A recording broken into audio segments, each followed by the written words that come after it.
Good afternoon. So I'm out here with my 22.22 Uragan, and I've been shooting at the range there 25 meters. See, the wind has actually dropped quite a bit. In fact, it's just the occasional breeze now, which is nice. And what I did, I've had a camera set up down there. I'm not sure exactly where it's recorded, so these are the shots. So I took 24 shots. The first magazine I took 3 at each of the corners, and then the second 12 in the centre. Now, because this MTC scope is quite, they're very fussy about actually head and eye position. So when you get it right, like I did here with these 3 shots here, there's 3 shots and they're actually basically touching. That's off the bipod, way under a 5p piece, as you can see. Okay, but even if you don't quite get it right, like for this group over here where there's 3 shots, they're still just under a 5p piece.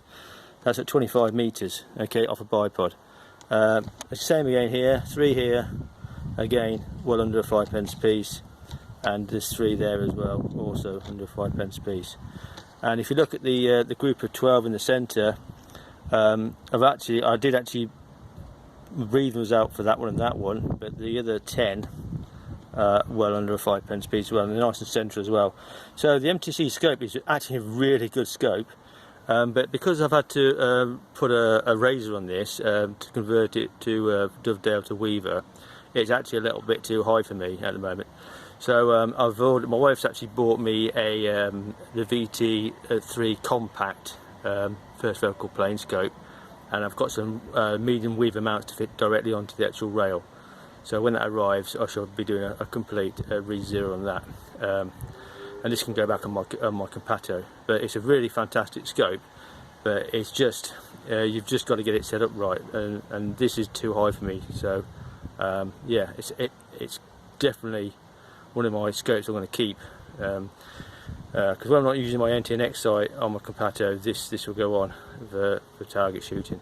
So yeah, it's a fantastic rifle. Everything's working really well. Accuracy, as you can see, is great, providing the guy, the guy behind the butt does the job.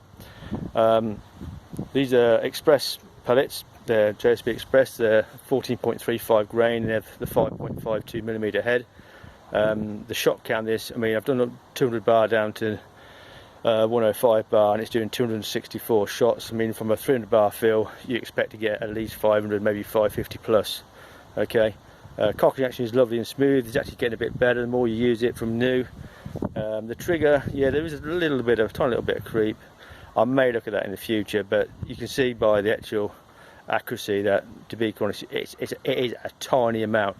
In fact, my wife's HW110 has the same tiny little amount of creep before the actual second stage breaks, but they do break nice and cleanly. So yeah, it's a great rifle. I think it's well worth the money. It will certainly perform as good as more expensive rifles, in the 1600 to 2000 bracket easily. And it's just a case of basically you doing your bit behind the actual behind the trigger, basically through the scope.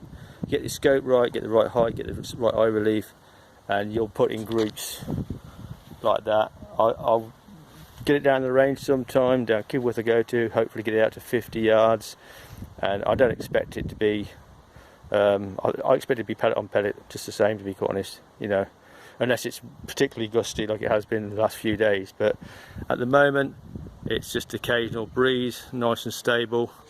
But even like a few days ago when it was blowing a gale, I did a 12 shot group and it was only slightly larger than that. So this pellet does actually handle the wind fairly well. So hope you like that little video. I'll be adding any of the clips of video that I've taken, like off my small camera. I shall add it on the end of this clip. So hopefully you should be able to see the pellets hitting the target with a bit of luck. Thanks for watching.